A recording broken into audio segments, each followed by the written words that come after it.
Welcome to the Learning Pines YouTube. We hope this video helps. Getting your PlayStation 5 connected via Ethernet should be straightforward, but it often isn't. Many players experience slow speeds or frustrating disconnections, even with a direct cable, and it can be incredibly frustrating. If you've tried all the usual fixes and are still struggling, don't worry. We're here to show you the most reliable method for achieving a perfectly stable connection in 2025.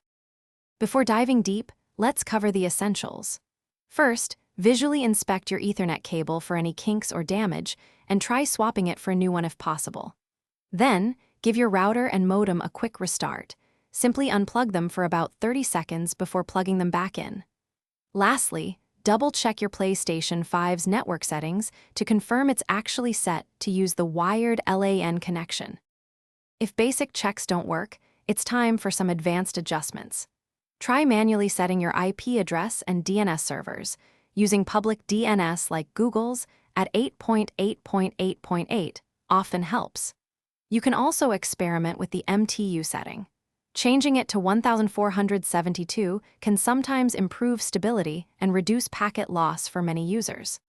Now for the only way that truly fixes persistent Ethernet problems, rebuilding your PlayStation 5's database. First, turn off your console completely. Then, press and hold the power button until you hear 2 beeps. This boots it into safe mode. From the menu, simply select Rebuild Database. This process reorganizes your system files without deleting any games or save data, and it often resolves those stubborn network glitches.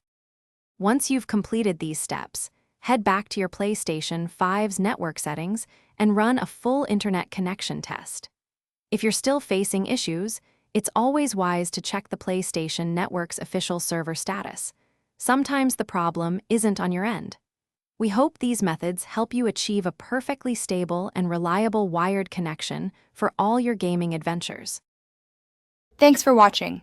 Consider subscribing if we helped you.